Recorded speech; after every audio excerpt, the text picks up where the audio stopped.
अंधे के पास भगवान आए। भगवान ने कहा आंखें दूं। अंधे ने कहा भगवान को कि मुझे आंखों की क्या जरूरत है, मेरी 8 बेटे और 8 बहुएं हैं, उनकी आंखें हैं। भाई 8 बेटे तो 16 आंखें हो गई बेटों की, एक की 2 आंखें, 16 आंखें हो गई बहुओं की, 32 आंखें। मतलब मेरे घर में तो पहले ही 32 आंखें हैं, एक मेरे पास 2 आंखें नहीं है तो क्या हुआ, तो मुझे तो जरूरत नहीं है। तो वो आंखें हैं मेरे पास, तो वे मेरी मदद करेंगे, मुझे क्या जरूरत है आंखों की। फिर एक बार घर में आग लगी तो दूसरे तो सब अपने प्राण बचा के भाग गए, ये अंधा घर में रह गया। वो जो आंखें थी 32 वो तो बाहर हो गई घर से, और ये घर के अंदर ही रह गया आग में जलने के लिए। तो उस समय उसको अपनी आंखों की जरूरत थी ना। जिस समय आग लगेगी तो हर एक अपने प्राण बचा के भागेगा, और कभी बहुत प्राणों से प्रिय को लेके जाएगा, वरना प्राणों से प्रिय को भी छोड़ के जाता है। पहले अपने प्राण बचा के बाहर निकल आएगा, फिर बोलेगा अरे कोई मेरे बेटे को निकाल दो, कोई मेरे बेटे को निकाल दो। बेटा तो प्राणों से प्यारा है, लेकिन फिर भी कभी कभी ऐसा होता है कि इंसान उस समय सोचता नहीं उसको कुछ भी, सिर्फ अपने प्राण बचाने की सोचती है। और घर से बाहर निकलने के बाद उसको होश आता है अरे मेरा तो धन वहाँ रह गया, नोट जल जाएंगे वो निकालूं, इम्पोर्टेंट पेपर जल जाएंगे वो निकालूं, बेटा घर के अंदर रह गया उसको निकालें, या जो भी फैमिली मेंबर है वो रह गया उसको निकालें। लेकिन सबसे पहले घबराहट में व्यक्ति खुद ही भागता है, अपने प्राण बचाने के लिए भागता है। तो जिस समय आग लगती है उस समय हमको अपनी तो आंखों की जरूरत है ताकि हम अपने को बचा सकें। तो गुरु हमको विवेक के नेत्र देता है। बिना आग जले संसार, जीवन में तो सबके आग लगी रही है, किसी के लग गई, किसी के लगने वाली, कष्ट दुख परेशानियां। तो उसके लिए तुमको अपनी आंखों की जरूरत है, मतलब तुमको अपने ज्ञान के नेत्र चाहिए। दूसरे के ज्ञान के नेत्रों से तुम्हारा भला नहीं होगा, तुम्हारा अज्ञान निवृत्त नहीं होएगा ना दूसरे के ज्ञान से। दूसरा दवाई खाएगा तुम्हारी बीमारी दूर कैसे हो सकती है। तो तुम्हें अपने लिए अपना ज्ञान चाहिए, तो विवेक के नेत्र तुमको अपने लिए चाहिए। तो जब घर में आग लगी तो दूसरे तो सब भाग गए और ये अंधा रह गया। मतलब हमें अपना ज्ञान काम में आएगा, दूसरे का सहारा कब तक लेके बैठोगे। मानुष की टेक व्यर्था सब जान, मनुष्य का सहारा लेना व्यर्थ है।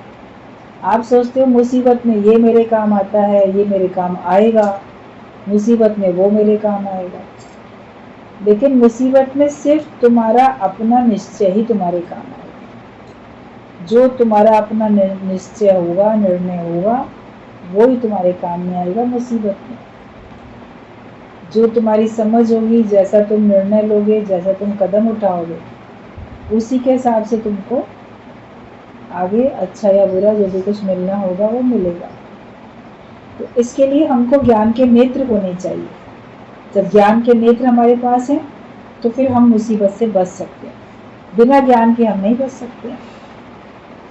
तो मनुष्य का सहारा लेना व्यर्थ है। आज दिन तक हर एक ने मनुष्य का ही तो सहारा लिया। मनुष्य को सहारा देना और लेना दोनों पसंद आते हैं, भगवान का सहारा लेना देना पसंद नहीं है। भगवान का सहारा तो मुसीबत के समय जब कोई और सहारे नहीं होते तब पुकारता है भगवान को, और औरों के सहारे होते हुए भी उसको ये पता है कि ये अकेले काम नहीं कर सकेंगे, तो साथ साथ भगवान को पुकारता है, केवल भगवान के सहारा लेकर नहीं बैठता। और फिर सोचे कि हर रूप में भगवान ही तो है, मगर ये सब करेंगे लेकिन भगवान तुम कर दो, भगवान तुम करोगे और इनके द्वारा तुम ही कर रहे हो, ये विचार होना चाहिए। तो मनुष्य का सहारा लेना व्यर्थ है। स्त्री पुरुष यदि केवल एक दूसरे को प्यार करेंगे तो सारी दुनिया के प्रेम से वंचित हो जाएंगे। परिवार में शादी होके लड़की जाती है, अगर वो बोले मैं तो पति के संग फेरे लगाए थे, मैं सिर्फ इसी को प्रेम करूंगी, और वो लड़का बोले कि मैं तो इसको ब्याह के लाया हूँ, मैं बस इसी को अब प्रेम करूंगा, तो बाकी सबके प्रेम से तो वंचित हो जाएंगे ना, बाकी कोई भी लोग उनको फिर प्रेम नहीं करेंगे। कि ये तो आदमी केवल अपनी औरत को ही देखता है, ये औरत केवल अपने आदमी को देखती है, ये तो किसी और पे वास्ता ही नहीं रखते हैं, तो फिर उसको कोई पसंद नहीं करेगा ना। अगर बहू घर में आके सिर्फ अपने पति को ही देखे, परिवार वालों को न देखे, उनकी सेवा, उनको प्रेम न करे, तो वो पसंद नहीं आएगी। या जो पति बना है लड़का, वो बस पत्नी से वास्ता रखे, पत्नी के परिवार वालों से बिल्कुल वास्ता ना रखे, तो भी तो पसंद नहीं आएगा। वो बोलेगा हमने तो इससे शादी करी है, इसके माँ बाप, इसके भाई बहनों से मेरा क्या मतलब है, इसके संबंधियों से मेरा क्या वास्ता, तो वो भी ऐसा व्यक्ति भी पसंद नहीं आएगा। दोनों को एक दूसरे से प्रेम और एक दूसरे के परिवार वालों से प्रेम करना ही होता है, और फिर सारा संसार हमारा बनता है, सारे संसार को हम प्यार कर सकते हैं। तो सभी को गुरु हमको प्रेम करना सिखाता है। ये नहीं कि बस हमने गुरु से प्रेम कर लिया, गुरु ने हमसे कर लिया, बाकी हमको किसी से मतलब नहीं है। गुरु को तुमसे और तुम्हारे पूरे परिवार से मतलब है। तुमको भी तो गुरु से और गुरु के पूरे सत्संग परिवार से मतलब होना चाहिए। ये गुरु का कहना ही होता है कि सारा विश्व ही हमारा है, क्योंकि हम भगवान के परिवार से जुड़ गए। जात हमारी आत्मा परमेश्वर परिवार, जब हम परमेश्वर के परिवार से हम जुड़ गए हैं, तो पूरे परमेश्वर परिवार को तो हमें प्रेम करना। जिसको भी आप देखते हो वो भगवान का तो परिवार का सदस्य है, कैसा भी है, लेकिन है तो भगवान के परिवार का सदस्य। प्रेम तो हम करें सबसे। तो अगर हम केवल वो एक दूसरे को ही प्यार करेंगे तो सारी दुनिया के प्रेम से वंचित हो जाएंगे। बड़े कुटुंब से जुदा, अलग हो जाते हैं। जो सीमित दायरे में प्रेम करता है वो विशालता के आनंद से वंचित रहता है, विशालता का प्रेम उसको नहीं मिल पाता। गुरु हमको सबसे प्यार करना सिखाता है। सबसे कर लो प्यार, जगत में कोई नहीं है पराया, मतलब भाव अच्छे रखो सबके लिए। तो जो विशालता में नहीं आएगा तो उसका लॉस है। उनका सर्वव्यापी प्रेम हो गई नहीं। जितना अपना कुटुंब बढ़ेगा उतना बाहर के कुटुंब से वो दूर होते चले जाएंगे। वे केवल अपने मैं, मेरा, हम दो और हमारे दो, ये फैसला लोगों ने कर लिया कि बस हम पति पत्नी और हमारे दो संतान, किसी की एक संतान, किसी की नहीं संतान, किसी की बहुत संतान, मतलब मैं और मेरे परिवार, मेरा परिवार में सिर्फ बच्चे। माता पिता को परिवार में जोड़ते ही नहीं है, भाई बहन को परिवार में जोड़ते ही नहीं है। भाई हम अपना फैमिली फोटो खिंचवा लें तो फैमिली फोटो में बस पति पत्नी खड़े हो जाएंगे और जो बच्चे उनके वो खड़े। अरे हम अपना एक परिवार का फोटो खिंचाएं, माँ खड़ी दूर, अरे माँ तो बाद में आना, पहले मैं अपना परिवार के संग खिंचा लूँ फोटो, तो वो उसका परिवार है। माँ नहीं है क्या परिवार का हिस्सा, पिता नहीं है परिवार का हिस्सा, भाई बहन नहीं है परिवार का हिस्सा, वो भी तो है। तो उनको क्यों नहीं ध्यान देते? तुम फिर केवल एक छोटे दायरे में ही बंध जाओगे तो तुम सबका तो प्रेम नहीं ले पाओगे, सबका आशीर्वाद नहीं ले पाओगे, सबकी सेवा नहीं ले पाओगे। सेवा लेने के लिए तो मुसीबत आती है तो सबको पुकारते, फिर अरे संबंधी ना साथ नहीं देते, तो तुम संबंधियों को अपना मानते हो क्या? तुम संबंधियों को प्रेम करते हो तो फिर साथ अगर देंगे भी इसलिए कि ये भी हमारा साथ दे, इसलिए दे रहे हैं। हम नहीं खड़े होंगे किसी के दुख में तो हमारे दुख में कौन खड़ा होगा? इस लोभ लालच में जाते हो, प्रेम के कारण फिर भी कहाँ जाते हो, अपनेपन के कारण फिर भी कहाँ जाते हो, लोभ लालच के कारण जाते हो कि हम नहीं साथ देंगे तो हमें भी कोई साथ देने वाला नहीं, तो तुम्हारा सबसे प्यार नहीं हो पाता। और जितना तुम केवल अपने मैं मेरे के सीमित दायरे में रहोगे उतना तुम बड़े परिवार से, भगवान के परमेश्वर परिवार से तुम दूर होते चले जाओगे। साहूकार का दिल छोटा होता है। जो बहुत पैसे वाले हो जाते हैं तो जितना पैसा बढ़ जाता है, जितनी माया बढ़ जाती है, उतना उनका दिल कंजूस, छोटा होता चला जाता है। कभी किसी के घर में बहुत पैसा है और उसका घर भी बड़ा है लेकिन उसका दिल छोटा है, वो अपने घर में किसी को सहेगा नहीं। अगर गुरु कहे तुम्हारा घर बड़ा है, चलो वहाँ सत्संग रख लेते हैं, नहीं सत्संग तो नहीं हो सकता, सत्संग के लिए तो जगह ही नहीं है। और बड़े बड़े हॉल हैं, बड़े बड़े घर हैं, लेकिन सत्संग के लिए जगह नहीं है। या यहाँ तो ये काम होता है, वहाँ वो काम होता है, इस समय ये आता है, उस समय वो आता है। हमारा तो पहले से ही इतना बिजी घर रहता है।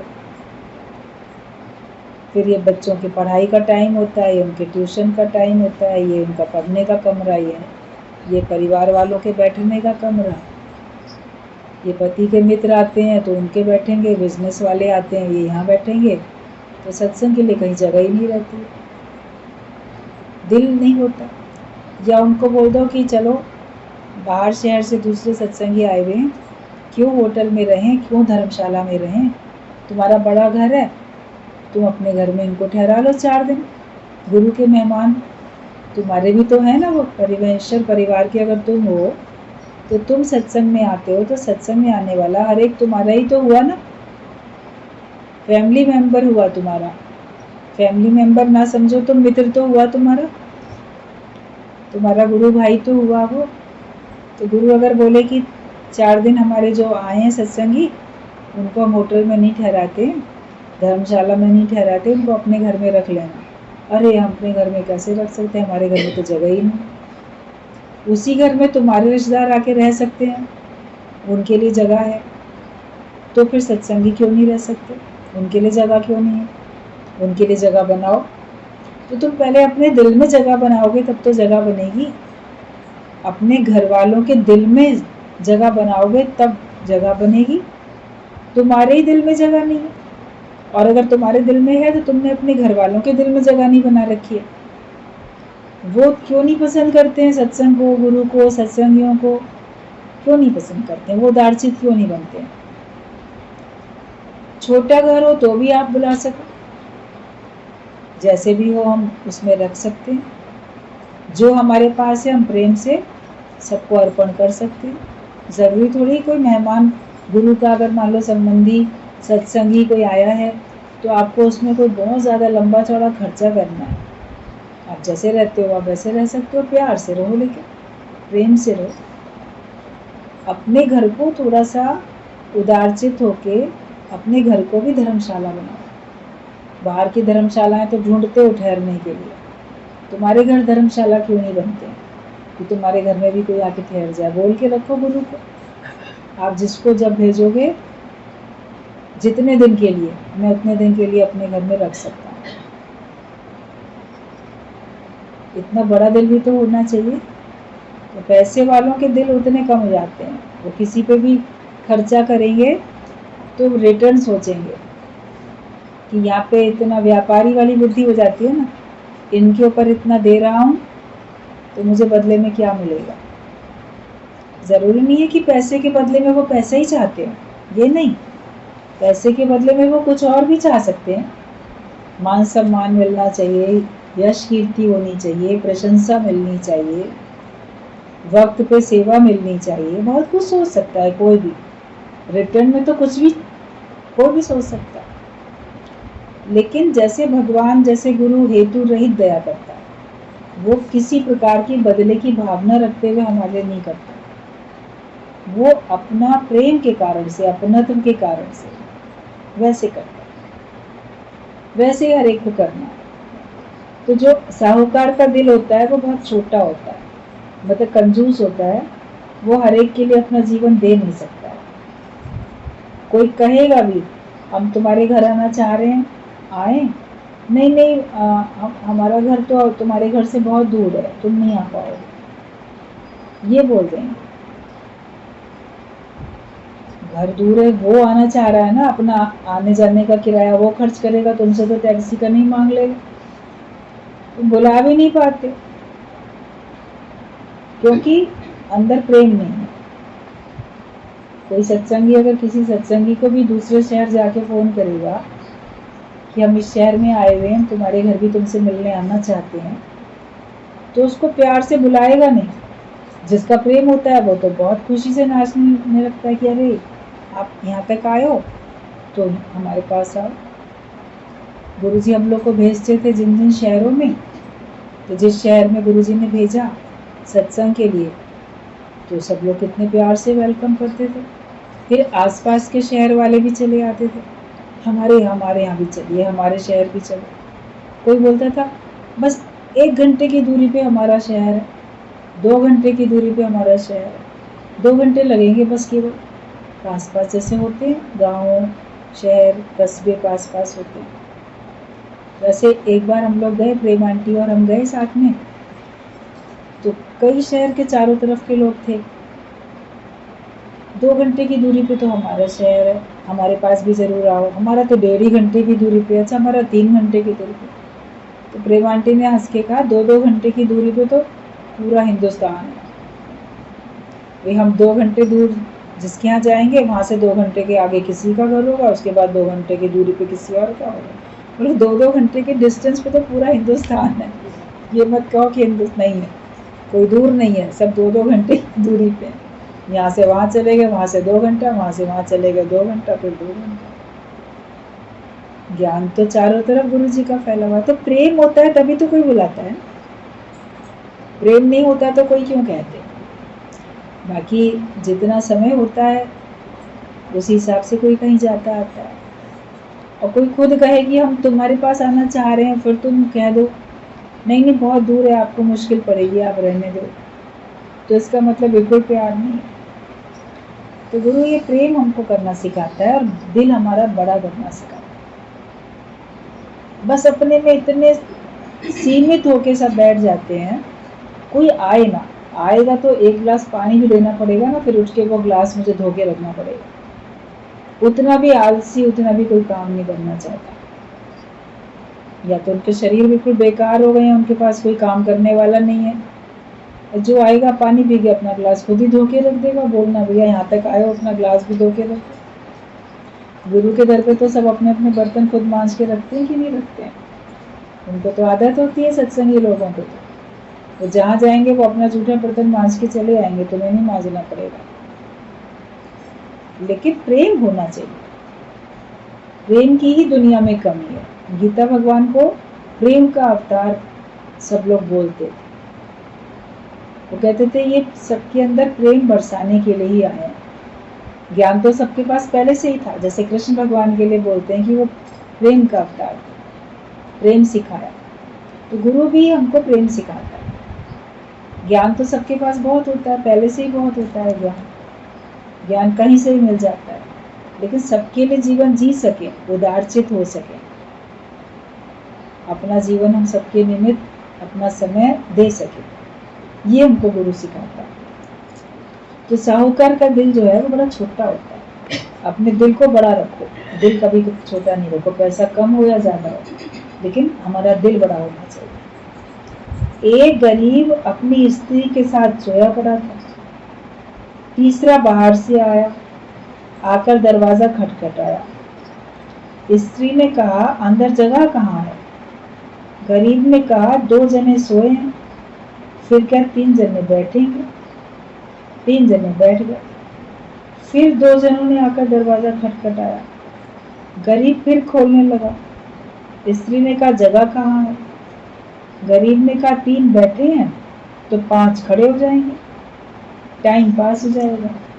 फिर थोड़ी देर के बाद एक गधा आया, उसके लिए भी दरवाजा खोल दिया। एक पूरा दृष्टांत है ये, आप लोगों ने सुना है कि गरीब के झोपड़े में तो गधे को भी जगह मिल जाती है।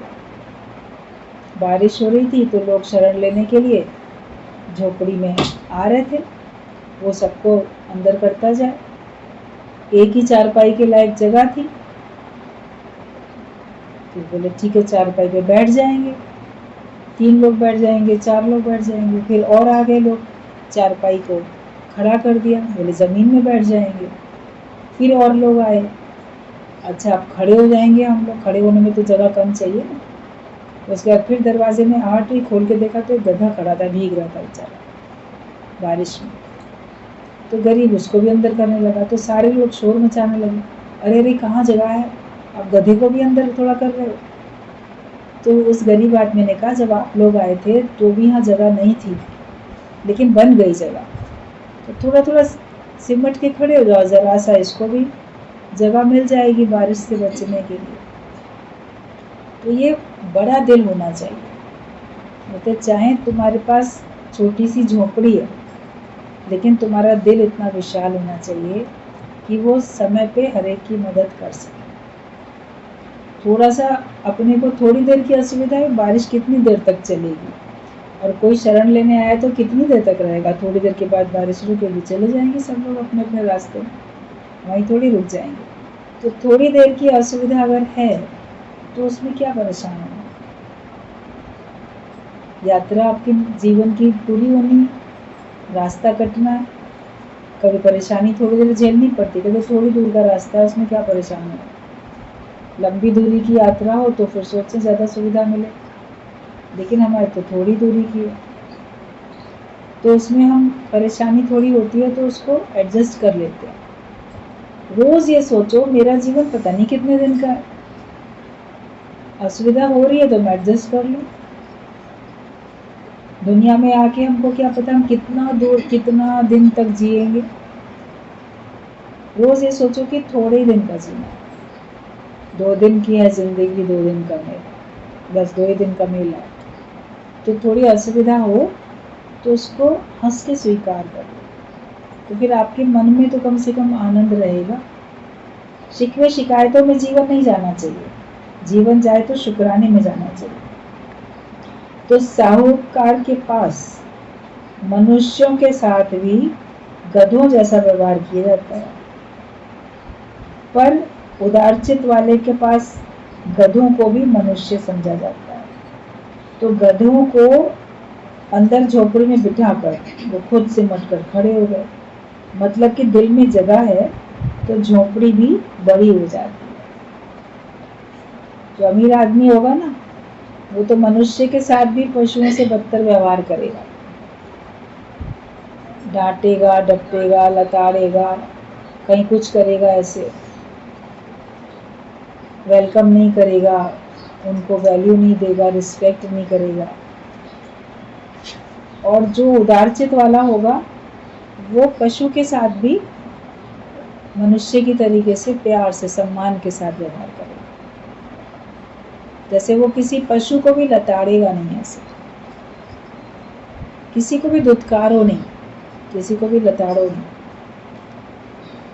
आपको कुछ देना है दो, नहीं देना है नहीं दो, लेकिन हमें किसी को दुत्कारने का कोई अधिकार नहीं, किसी को भी हमें अपमानित करने का कोई अधिकार नहीं। क्योंकि अगर हम किसी को भी अपमानित करते हैं तो समझो जैसे भगवान को अपमानित करते हैं। बता दो अपनी बात प्यार से, देखो हम नहीं देंगे, भिखारी भी हो ना, आपको नहीं देना है मत दो, बोलो नहीं हम नहीं देते, हमारा नियम नहीं, या इतना भी मत बोलो, आगे बढ़ जाओ। लेकिन लोग सीख देने लगते हैं या डांट डपट करने लगते हैं, तो ना तो उनको तुम्हारी सीख की ज़रूरत है, शिक्षा की। अरे हाथ पैर हट्टे कट्टे हैं, कहीं काम क्यों नहीं करते, ये सब लोग अक्सर बोलते हैं। तो तुम्हें क्या मतलब है, तुम क्यों उसको शिक्षा दे रहे हो। पूछ रहा है कि मेरे को बताओ, उसको भी पता है कि मैं काम कर सकता हूँ, उसका भीख मांगने ही काम है, वो अपने काम पे लगा हुआ है, उसने वही काम चुन लिया है।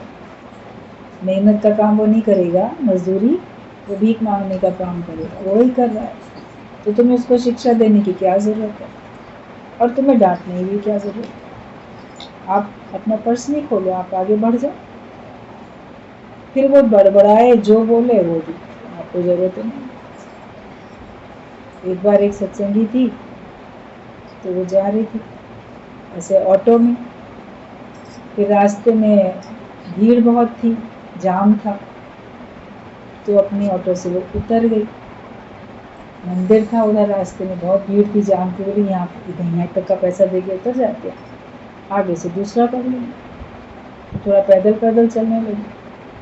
मंदिरों के पास तो भिखारी होते ही, तो कोई भिखारी पीछे लग गया, माई कुछ दे दो, कुछ दे दो, कुछ दो, तुम्हारे बच्चे जिए, तुम्हारे बच्चे जुग जुग जिए।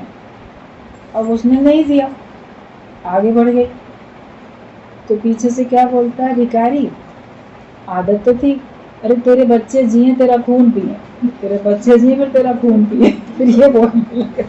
उसने आके जो सत्संग में बताया, गुरुजी हंसे, हम लोग हंसे, इतना हंसे, बोली वहां से आए थे तो वो फिर ये बोलने लगा कि तेरे बच्चे जिए तेरा खून पिए। मतलब आदत तो थी बोलने की, जैसे पैसा नहीं दिया तो ऐसे बोल रहा था। तो कोई कुछ भी बोले उसमें क्या लेना देना, तो अपने काम पे लग जाओ जाके। किसी को भी कुछ डांट डपट करने की, दुत्कारने की जरूरत नहीं, वरना कोई पलट के बोले कि तुम ऐसा क्यों बोल रहे हो, तुम्हें क्या मतलब है। छोटी छोटी बातों में तो मनुष्य के लड़ाई झगड़े हो जाते हैं। तो हर एक के साथ अच्छा व्यवहार करो, दिल साफ रखो, पर चालाक होशियार नहीं बनो। तुम अपना दिल साफ रखो, चालाकी और होशियारी करने की जरूरत नहीं। कोई लोग बड़े चालाक बनते हैं, होशियार बनते, सोचते ना हमने दूसरे को ठग लिया, हमने दूसरे को बातों में लेके अपना फायदा उठा लिया। लेकिन तुम्हारा सरल दिल होना चाहिए, साफ दिल होना चाहिए। किसी को चालाक बन के अपना फायदा लेने के लिए मत इस्तेमाल करो। तुम सरल बनो, तुम्हारे लिए सारा संसार खड़ा है, सारा संसार तुम्हारी मदद करने के लिए खड़ा है, क्योंकि सारे संसार के अंदर भगवान ही तो विद्यमान है, एक एक के अंदर भगवान विराजमान है। तो साफ दिल बनो और दिल को साफ करो, पर चालाक होशियार नहीं बनो। बच्चों की तरह साफ, अनजान हो जाओ।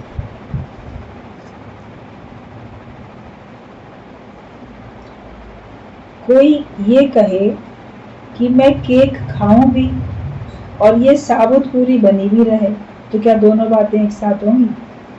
आप केक बाजार से लाते हो, बर्थडे में तो कटवाई जाती है, बहुत रिवाज है, बच्चे इसी बात में खुश होते हैं, बर्थडे होगा, हैप्पी बर्थडे होगा, केक आएगी, केक काटेंगे।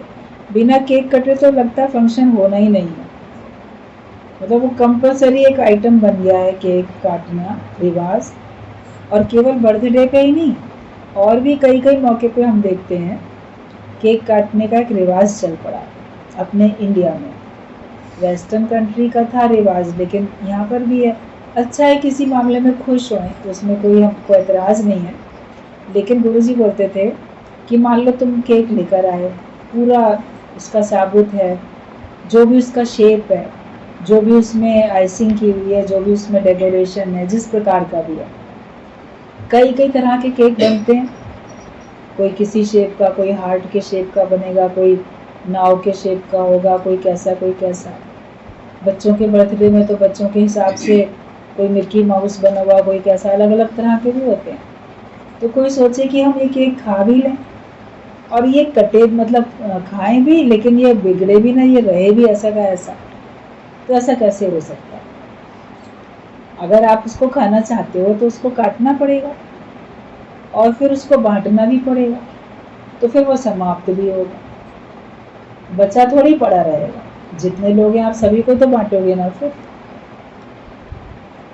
तो दोनों काम एक साथ नहीं हो सकते कि आप खा भी लो उसको और वो रखा भी रह जाए एज इट इज, तो ऐसा नहीं हो सकता है।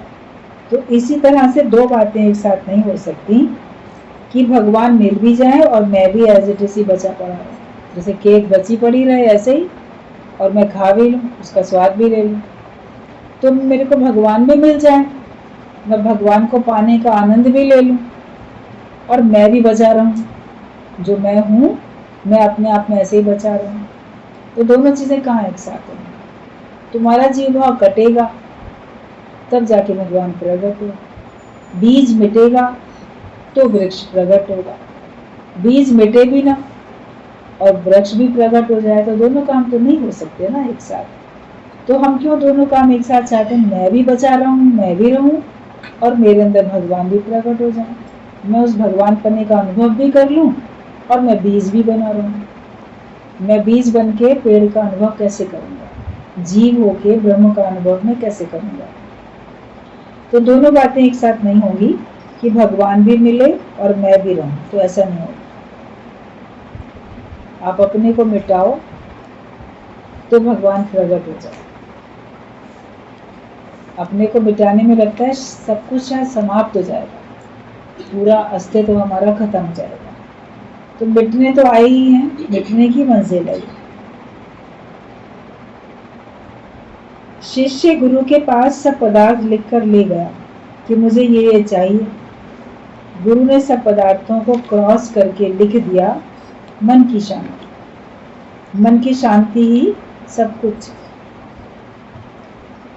किसी ने कहा मुझे बहुत कुछ चाहिए, गुरु ने कहा लिख के लाओ तुम्हें क्या क्या चाहिए। लिस्ट बना दी बहुत लंबी, हमें ये भी चाहिए, मेरी ये भी जरूरत है, ये भी जरूरत है, ये भी जरूरत है। कभी अपने मन से पूछो कि मन आखिर तुम्हें क्या क्या चाहिए, और वो लिखो, सचमुच में लिखो घर में बैठ के। उसके बाद उसको पढ़ो कि क्या वास्तव में मुझे इन सब चीज़ों की ज़रूरत है।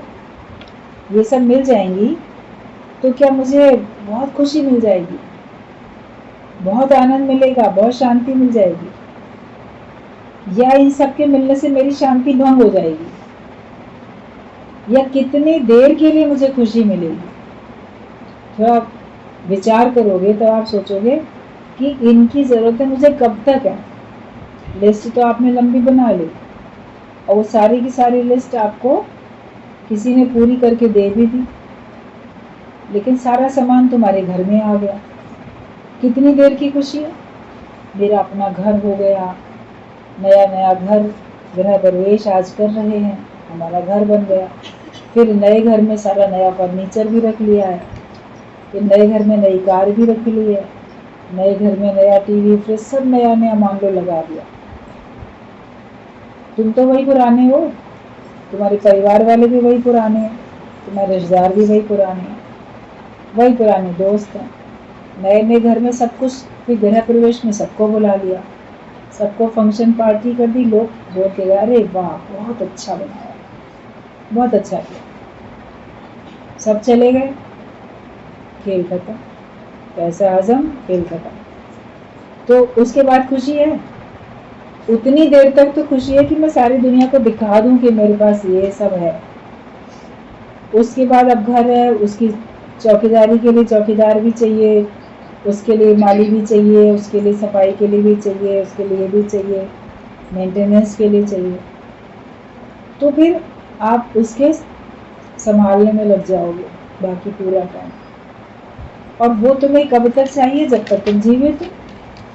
मान लो वो सब तुम्हें मिला और अगले दिन तुम्हारे प्राण चले गए, तो तुम्हें चाहिए था? फिर तो 2 गज कफन का टुकड़ा तेरा लिबास हो जाएगा, जब जहां से खाली हाथ होगा, तुम्हारा हाथ तो खाली होगा। तो वो तुम्हें कितनी देर के लिए चाहिए था? और जो तुम अभी तक जी रहे थे, तो कोई ना कोई व्यवस्था भगवान ने बनाई रखी थी। तो भले तुमको मिल भी रहा है, तुम कर भी रहे हो, फंक्शन करो, पार्टी करो, एक घर छोड़ के आप कई घर बना लो, एक मंजिल के बदले आप कई मंजिल का घर बना लो, जितना आपके पास है, खुश भी हो लो, सबको बुला भी लो, लेकिन तुम्हारी खुशियों का आधार तो वो नहीं होना चाहिए ना। उनके कारण से ही मैं खुश हूँ। आप खुश रहो अपने ज्ञान के निश्चय से, कि मेरा ज्ञान का निश्चय है इसलिए मैं खुश हूँ, परमात्मा मेरे साथ है मैं इसलिए खुश हूँ। तुम्हारी प्रसन्नता कभी जानी नहीं चाहिए। तो कुछ भी आप लेते हो, लिस्ट बनाते हो, वो सब तुम अपने मन की प्रसन्नता के लिए, अपने मन की शांति के लिए। जब तक चीज मिली नहीं, मन बड़ा अशांत है, मन बड़ा परेशान है। तो वास्तव में तो मन का आनंद और मन की शांति चाहिए ना, लेकिन ढूंढते हैं हम उनको पदार्थों में। ये मिल जाएंगे तो मन में शांति आ जाएगी, ऐसा बात, ऐसी घटना, ऐसी परिस्थिति बन जाएगी तो मन में बड़ी शांति आएगी, मन बड़ा खुश हो जाएगा। वास्तव में मन की शांति ज्ञान से मिलेगी, वास्तव में मन की शांति तुमको आत्मा के निश्चय से मिलेगी। हम पदार्थों में ढूंढते हैं, पदार्थों में वो चीज नहीं है।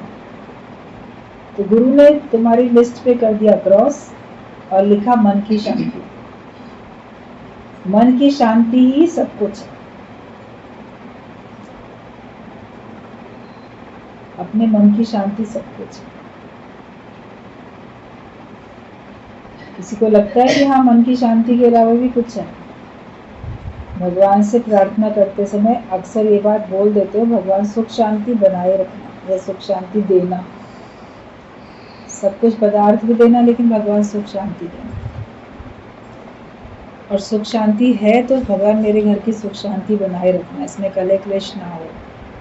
तो वास्तव में तो सुख शांति ही सबसे बड़ी चीज़ होती है। वो हमको ज्ञान से मिलती है।